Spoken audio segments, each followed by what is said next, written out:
So hi guys, this is me Shalini and welcome back to the new video. So it's been a long time since I have been uploading any video to this channel. I'm really sorry for that क्योंकि मैंने promise किया था कि मैं आपको अपना routine मतलब मैं जो भी पढ़ती हूँ सब बताऊँगी, बट आई फेल्ट। बट कोई बात नहीं, failure is the key of success as we all know. तो जो भी था अभी तक मैं वीडियो अपलोड नहीं कर रही थी, उसके लिए माफ़ी। और मैं एक नए स्केड्यूल के साथ आई हूँ आप लोगों के पास। मैं बस इस वीडियो में यही दिखाना चाहती हूँ और अपने चैनल के थ्रू यही बताना चाहती हूँ कि मतलब आने वाले टाइम में मैं जैसे अपने स्टडी को मतलब एक मेंटेन करके चलना चाहती हूँ वो चीज़ दिखाऊंगी। कोई भी फेक ये नहीं होगा कि ये पढ़ लो ये पढ़ लो। मैं जो पढ़ रही हूँ, मैं जो नोट्स यूज़ कर रही हूँ, मैं जहाँ से नोट्स प्रिपेयर कर रही हूँ, मैं A to Z सब आपको सही से बताऊँगी। सो चलते हैं, making notes and way to study. ये मैंने कुछ ऐसा बनाया है अपने चार्ट के लिए, अपना चार्ट मतलब जो मैं फॉलो करने वाली हूँ अभी से।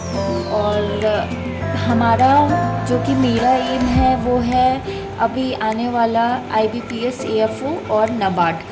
तो उसके लिए कैसे क्या तैयारी करना है और कैसे क्या मतलब पढ़ना है, उसके लिए मैं वो देख रही हूँ। और साथ ही साथ ये नहीं है कि आप लोग अगर एग्रीकल्चर वाले हो तो सिर्फ एग्रीकल्चर वाला फॉर्म भर सकते हैं। हम लोग चाहे तो नॉर्मल बैंकिंग वाला भी फॉर्म भर ही सकते हैं। वो भी हमारे लिए उतना ही ये है जितना इसके लिए तैयारी कर रहे हैं। उसमें भी सेम है, रीजनिंग, क्वांट और इंग्लिश और जनरल अवेयरनेस रहेगा। यही है, थोड़ा जनरल अवेयरनेस का सेक्शन हम लोग को पढ़ना होगा, बट वो हार्म तो नहीं करेगा, एक्चुअली हेल्प ही करेगा हमारे लिए। तो क्यों ना उसको अभी से ऐसा प्रिपेयर करें कि हमें लास्ट तक में मेहनत नहीं करना पड़े। और जनरल अवेयरनेस के लिए लास्ट 6 मंथ का काफ़ी ज़्यादा ही होता है, मतलब 6 मंथ का पढ़ के जाना है, लास्ट 6 मंथ का उतना ही हम लोग के लिए काफ़ी है। तो नोट 1 मतलब मैं जो जैसा बता रही हूँ, मैंने नोट 1 में ये लिखा है, making notes of current affair.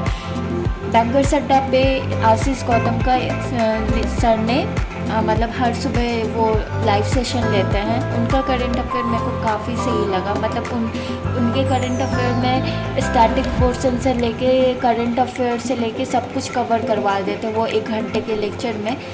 But मेरे से सारा मतलब इसमें गलती यही होता था कि पहले मैं इनका लेक्चर सुनती थी, बस सुन लेती थी और उसको जॉट डाउन नहीं करती थी, मतलब लिखती नहीं थी। और इससे मुझे कहीं ना कहीं लगता था कि मैं जो चीज़ पढ़ रही हूँ ना उससे मुझे कुछ इफ़ेक्टिवनेस नहीं लग रही है। मतलब हाँ, मैं बस पढ़ रही हूँ, पढ़ने को पढ़ लेती हूँ, सुनने को सुन लेती हूँ, उससे ज़्यादा कुछ मुझे फ़ायदा नहीं लग रहा था। तो मैं क्या करी हूँ उसके लिए मैं आपको दिखाती हूँ। मैं उसके लिए क्या करी, मैं एक ऐसा फ़ाइल लेकर आई और मैं बताती हूँ।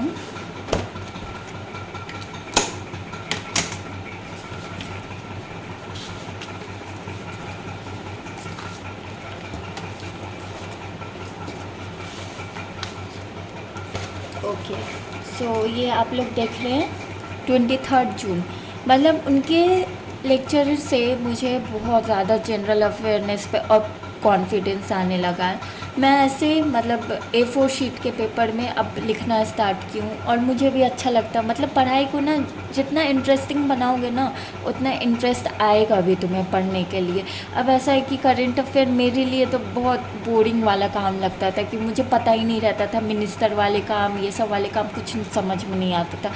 बट आफ्टर दिस सेशन और ऐसे मैंने लिखना स्टार्ट किया, मुझे हाँ थोड़ा थोड़ा लग रहा है 1 वीक में कि हाँ मैं मतलब सही जा रही हूँ करंट अफेयर के मामले में।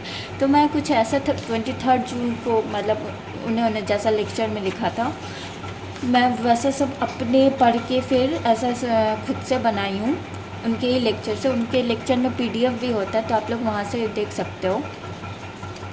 ये कुछ नहीं है, A4 शीट का आपके पास बंडल ही आता है 200 समथिंग लाइक दैट में, वैसे मिल जाएगा। चाहो तो ख़रीद लो और एक फ़ाइल में करके रख लो हर दिन का बना के, वो ज़्यादा बेटर रहता है और पढ़ने में भी थोड़ा मतलब अच्छा लगेगा।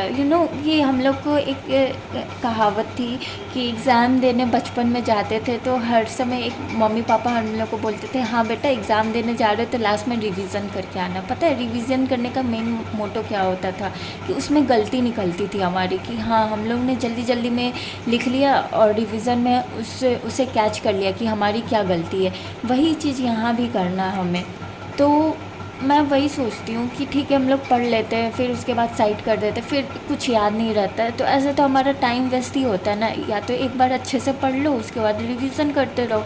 अभी जैसे मेरा 4th ईयर है कॉलेज का, ठीक है, मे बी मैं इस बार अपेयरिंग कैंडिडेट हो सकती हूँ, नहीं हो सकती हूँ, आई डोंट नो, अभी तक मैंने इस पर सोचा नहीं है। बट मोस्ट प्रोबेबली मैं अपेयरिंग कैंडिडेट अभी नहीं बन सकती, मतलब इस एग्ज़ाम के लिए IBPS AFO। तो मैं ये काम कर रही हूँ कि हाँ मैं अपना नोट्स को इतने अच्छे से प्रिपेयर करके रखूँगी कि लास्ट मतलब मेरा जो नेक्स्ट अपेयरिंग ईयर होगा उसमें मुझे बस रिवीज़न करना पड़े और मुझे तैयारी करना ज़्यादा ना पड़े, मेरे लिए भी इजी रहेगा। तो यही चीज़ मैंने अप्लाई किया अपने लिए। तो दूसरा चीज़ है नोट 2 में making notes of Hindu editorial. अब इसमें मैं क्या करती हूँ मैं आपको बताती हूँ। इसमें इनके सेशन में विशाल परिहार है इनका नाम, जो बैंकर्स वे पे ये अपना लेक्चर देते हैं। और इसमें ये चीज़ रहता है हिंदू एडिटोरियल।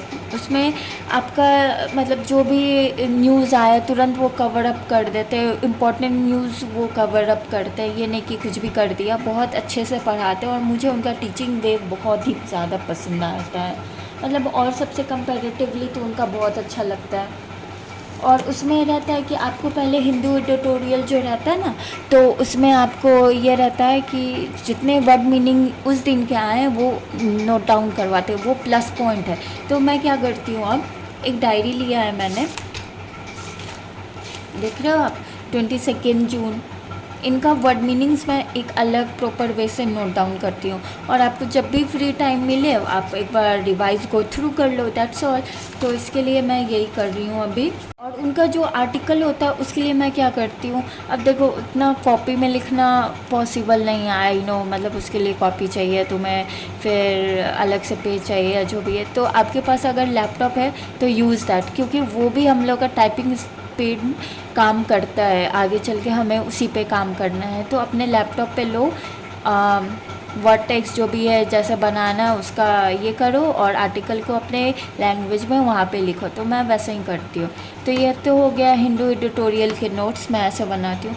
अब आया एग्रीकल्चर हमें पढ़ना है, तो मेरे लिए तो सबसे ज़्यादा टफ़ यही हो सकता है, क्योंकि मैं हूँ नॉन बायो स्टूडेंट, मैथ से हूँ, तो मुझे एग्रीकल्चर ज़्यादा समझ में आता नहीं है। आप लोग बायो स्टूडेंट हो तो आई गेस आप लोगों को बहुत अच्छे से समझ में आता होगा, बट मेरे लिए थोड़ा ये ज़्यादा टफ़ हो रहा है। तो इसलिए मैं जो पढ़ रही हूँ उसके अच्छे से कॉन्सेप्ट बैठा लो अभी से कि एग्रीकल्चर में कौन से टर्म्स कहाँ से, क्योंकि बहुत सारे टर्म एग्रीकल्चर के इंटरलिंक्ड होते हैं। तो मैं उसके लिए क्या की हूँ आपको वो दिखाती हूँ। देखो एक मैंने डायरी इसके लिए अलग बना रखा है, ठीक है। अब देखो मैंने यहाँ से स्टार्ट किया है एग्रोनॉमी सेक्शन। आप लोग चाहोगे तो मैं इसका नोट्स प्रोवाइड कर सकती हूँ, मैं जो पढ़ूँगी मैं आप लोगों के साथ डिस्कस कर सकती हूँ आराम से। ये मैंने ऐसा तैयार किया है एग्रोनॉमी सेक्शन अपने कॉपी में। तो ये रहा मेरा एग्रीकल्चर का पार्ट। तो इससे मेरा ये रहेगा कि ठीक है अभी मैं पढ़ रही हूँ, बाद में जाके तो मुझे रिवीजन ही करना ज़्यादा तो काम है नहीं। फिर आता है नोट 4 में रीजनिंग, जो कि अगर इस चैनल पे मैं करूँ तो मैं आपको रेफरेंस नहीं दूँगी, क्योंकि आपका दिमाग पज़ल हो जाएगा कि कहाँ से क्या पढूँ। तो मैं जैसा जो रीजनिंग में पढ़ूँगी मैं आके आपको वहाँ शॉर्टकट में अच्छा। ये रहा मेरा रीजनिंग का डायरी। तो इसमें मैंने अपना रीजनिंग सेक्शन मेंटेन करके रखा है। फिर आता है नोट 5 में मैथमेटिक्स।